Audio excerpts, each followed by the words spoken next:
Est-ce que les JO, est-ce que les JO 2024 vont avoir lieu? Est-ce qu'ils auront lieu?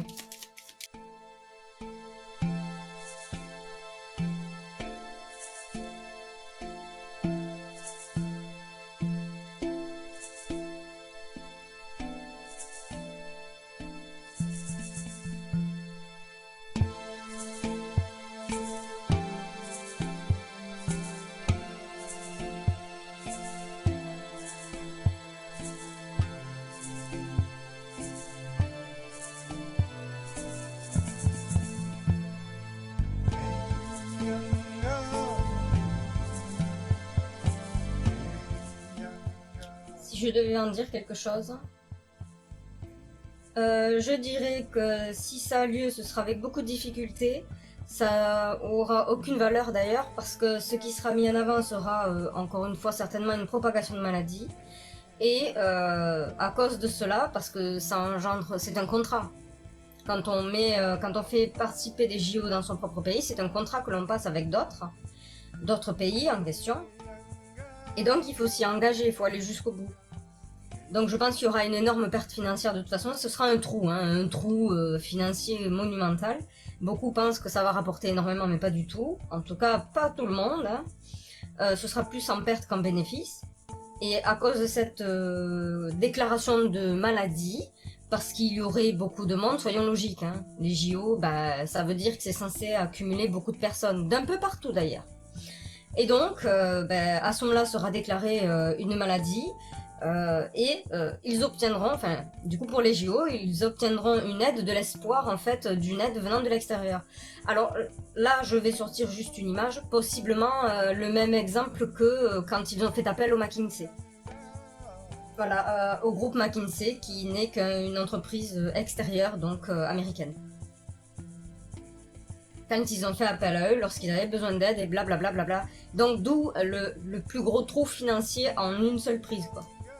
Voilà, et de toute façon, ils n'auront pas le choix, parce que ça a été accordé, ça a été réfléchi, c'est un contrat, ils n'auront pas le choix que de devoir le faire. Mais ça va pas bien se passer du tout. Voilà. J'ai pas envie de dire qu'il y aura un attentat, mais les cartes qui sont tombées avaient l'air de parler d'un homme qui allait poser de gros problèmes. Donc après, je ne sais pas. Mais en tout cas, pour là, déclaration de maladie, patati patata, c'est un bon moyen, en tout cas. Les JO, puisque tout le monde sait très bien que tout le monde va pour le... Pas tout le monde, mais beaucoup de monde seront concentrés au niveau des JO. Beaucoup de monde venant d'un peu partout. Et à n'importe quel moment, on peut claquer des doigts et dire il y a une maladie et tout ce que ça engendrera. Donc une énorme perte financière, encore et encore et encore et encore. Que ce soit pour les démarches, pour les protections, pour la sécurité, blablabla. Et ainsi que des clients qui pourraient ne plus être autorisés à participer aux JO et qui seraient mis pas en quarantaine, mais éloignés de l'endroit où se passent les JO, donc les JO de Paris. Voilà.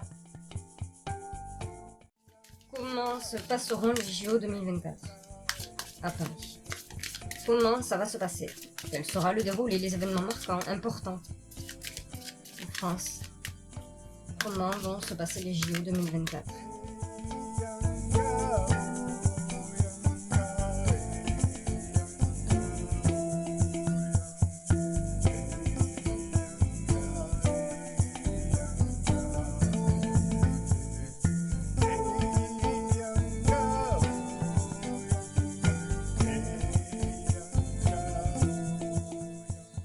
Alors, de ce que j'en lis, la façon dont ça va se passer, il y aura beaucoup de problèmes. Vraiment. Ouais. De ce que j'en lis aussi pour le moment, aux premières lectures, quoi, ce seront beaucoup de problèmes juridiques. Alors, je ne sais pas les raisons potentielles, bien que peut-être les cartes d'après me le disent. Il y aura beaucoup d'arrestations. Voilà, beaucoup d'arrestations, donc de jugements futurs, voire de jugements très rapides. Mais il y aura beaucoup d'arrestations, pardon, beaucoup d'arrestations.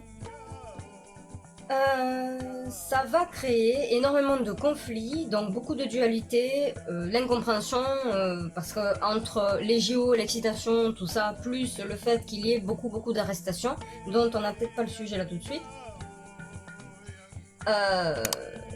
ça va pas mal bouleverser les gens et ça va les perturber énormément, les mettre en doute et créer peut-être même de la discorde de toute façon entre eux, hein, entre ceux qui participent au JO, qui le voient, enfin qui vont le regarder en tant que spectateurs, tout ça pour les citoyens. Alors ça va aussi amener beaucoup de personnes venant de l'extérieur des frontières de France. Il s'avère apparemment que ces personnes sont attendues, c'était souhaité, les JO sont opportunistes sur le sujet. Ce seront des futurs travailleurs, des gens qui bossent beaucoup, qui seront récupérés durant cette période.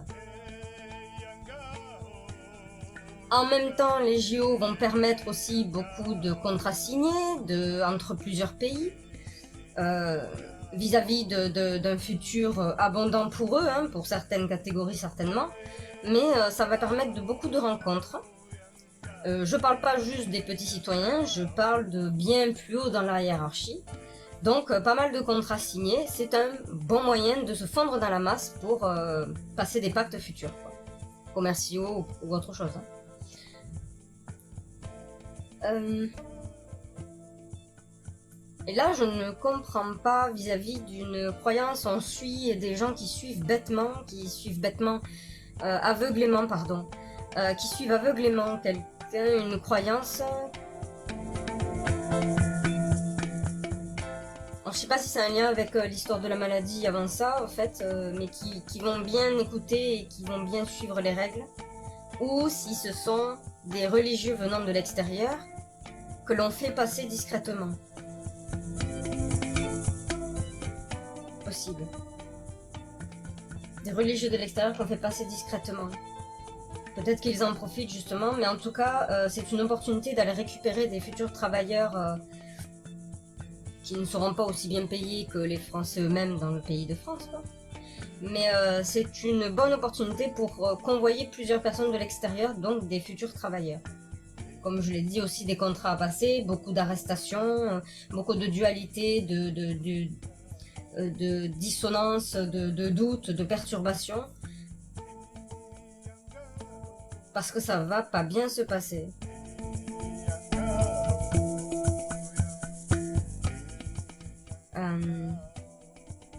Donc voilà, pour le moment c'est ça.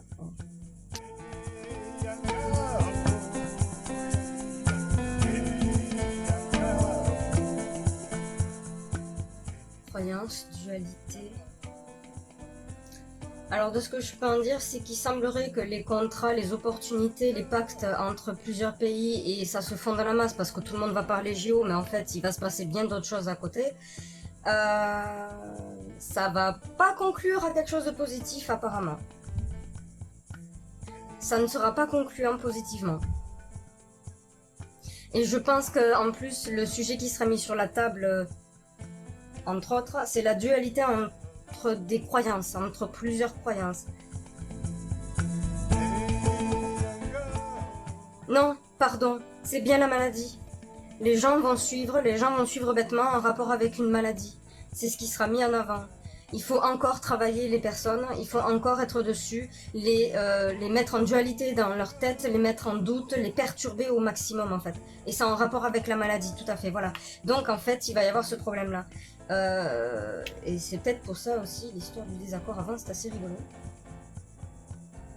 Mais non, les gens vont bien suivre. De toute façon, je vais faire une conclusion après. Hein. Mais les gens vont bien suivre bêtement, en fait. Bêtement, pardon. Les gens vont suivre aveuglément ce qu'on leur dit. Et je sais pas s'il y aura une histoire de confinement, j'en sais rien. Mais les gens vont suivre aveuglément ce qu'on leur dit en rapport avec la maladie. Il y aura conflit. Ici, l'histoire des arrestations, c'était attendu. Il y aura beaucoup d'arrestations. Alors, je sais pas si... alors, je vais peut-être m'avancer, mais je dirais que les arrestations sont d'autres personnes qui ont besoin de faire beaucoup de... Comment dire cela, du coup? Qui ont besoin de faire peur à une très grande quantité de personnes. Comme c'est déjà arrivé à Nice, tout ça. Et il y aura donc énormément de personnes attendues qui seront arrêtées. C'était prévu de toute façon.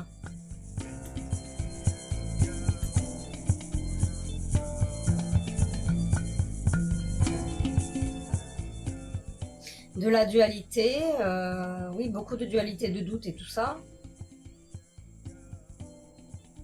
c'est assez bizarre parce qu'il y a le fait d'avouer. Alors, je dirais potentiellement qu'en fait, durant cette période des JO, on aura beaucoup de révélations pas très très jolies à voir et pas très jolies à entendre. Il y aurait beaucoup de révélations. Pour les travailleurs, je maintiens parce qu'en fait, c'est un contrat. Euh, il y a longtemps, les citoyens d'un pays, on les appelait les âmes. Du coup, en fait, ceux qui possédaient le plus d'âmes dans leur pays étaient ceux qui pouvaient faire valoir leur réclamation, leur requête.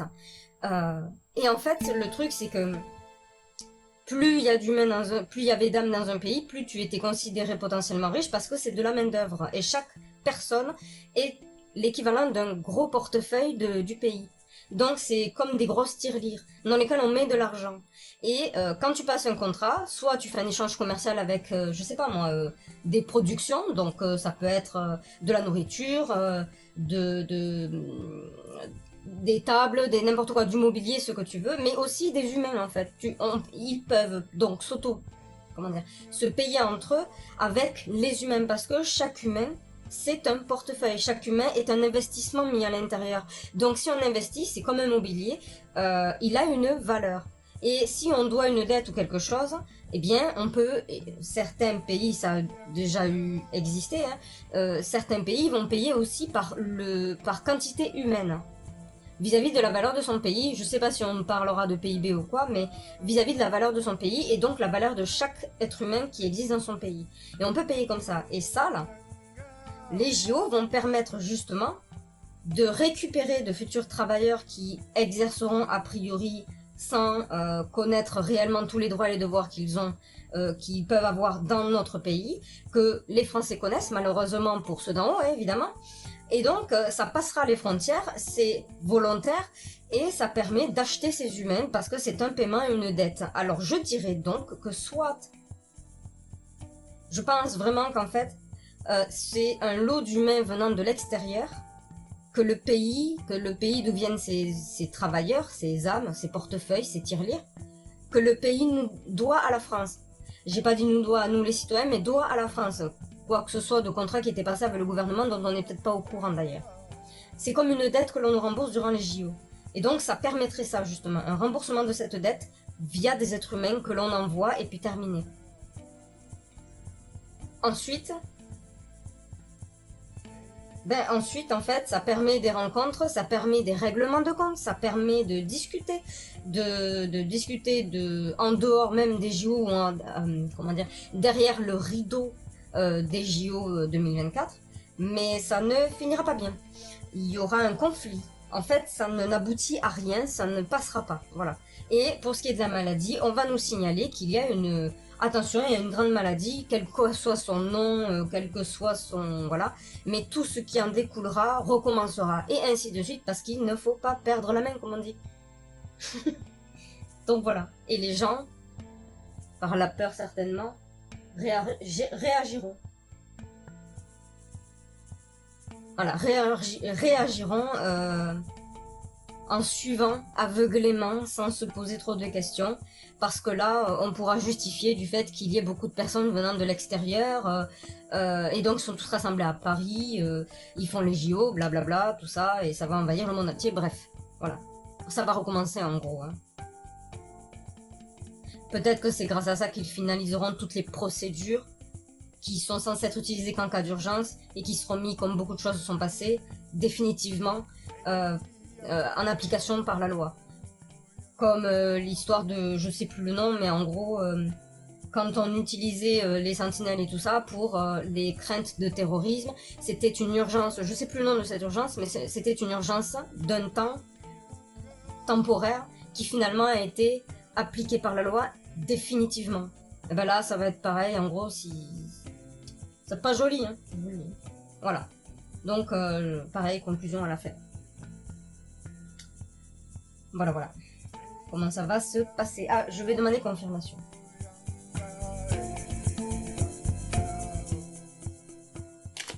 Dis-moi si je me trompe ou pas. Ça fait dis-moi si je me trompe ou pas. Affirme ou infirme ce que je viens de dire.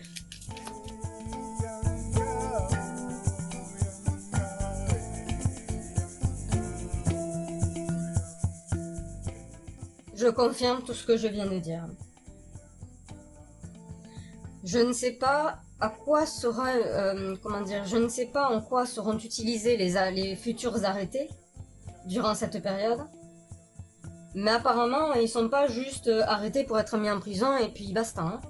Il y a un but derrière. Il y a un but derrière. Je donne un exemple qui n'a peut-être rien à voir, mais c'est pour me faire comprendre le potentiel but derrière. En gros, ces arrestations permettraient, attention j'invente, permettraient sans que les gens ne le sachent, à entamer un nouveau projet qui serait mis en place. Par exemple, tous ceux qui seront arrêtés durant cette période-là travailleront gratuitement pendant un certain temps. C'est utile, ça ramène zéro, ça rapporte plus que ça ne dépense, donc c'est la bonne planque. C'est un exemple. Mais apparemment, ce qui est attendu d'être arrêté, c'était attendu, il y en a une grande quantité. C'était attendu, prévu de toute façon. Et soit c'est le principe des arrestations qui sera utilisé pour un nouveau projet, une nouvelle loi officielle, soit ce seront directement ceux qui seront arrêtés, qui seront à disponibilité pour quelque chose que l'on ne sait pas, donc un projet, une activité, quelque chose de tout nouveau, pour nos générations, hein, de tout nouveau, qui seront utilisés un peu comme l'exemple que je viens de dire. C'est tout nouveau, et après on évalue selon la population si elle chouine ou pas, ou si elle est contente ou pas. Après non, je maintiens, hein, vraiment, je pense que ce sera un gros lot de révélations dont on va nous faire part. Beaucoup de révélations de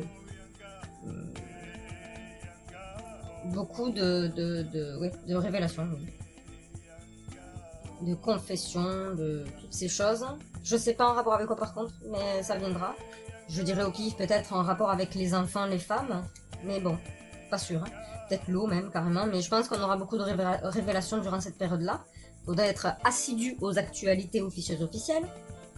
Là, je maintiens, c'est pour une raison d'argent. Donc en fait, c'est un paiement. Nous payons en espèces, nous payons en carte bleue, donc des chiffres numériques. Mais il y en a qui ont les moyens de payer en humain. D'autres font du troc avec des payes en blé, par exemple. Voilà, en échange je sais pas, de pétrole, j'en sais rien. Voilà. L'humain est une marchandise. Hein. Faut le savoir, ça fait longtemps que c'est comme cela, mais un peu plus caché fut un temps. Maintenant, on s'en moque un petit peu, il s'en moque un petit peu. Là, c'est pareil, donc en fait, je pense que la rencontre qui était prévue pendant que tout le monde regarde les jeux, se concentre là-dessus, que ça passe vraiment partout, la rencontre se fera entre des adversaires. Or, je sais pas si c'est la France et un adversaire, ou des adversaires, mais en tout cas, ce sont des personnalités qui sont censées être adversaires. Voilà, officiellement. Et apparemment, j'aime pas ça, hein, mais... Apparemment, l'histoire de la maladie va très bien fonctionner encore, voire peut-être mieux qu'avant. Ils vont reprendre confiance en eux vis-à-vis de ça, parce qu'apparemment, ça va très bien fonctionner, quoi. Ah, ça va finir par être une loi définitive, hein, que ce soit un rhume, un panari, n'importe quoi, ça va être une loi définitive. Bref, ça c'est pas marqué, c'est pas ce que je dis ici.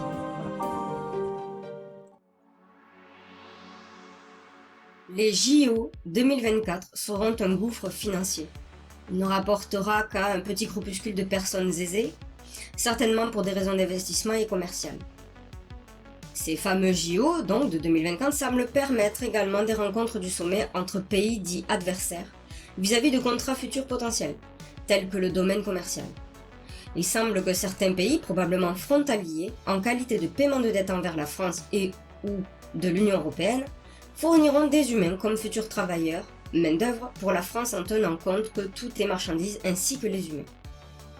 Il fut un temps le pays contenant le plus de population avait plus de pouvoir décisionnaire autour de la table. Chaque humain constituant une nation est tout autant un portefeuille vivant du pays lui-même et rapporte également par son travail, donc la capacité de production. Ceci peut être un pays qui nous a acheté des matières premières, de l'armement, quelconque production, ou à qui on a rendu service par exemple, et qui aujourd'hui est débiteur envers la France.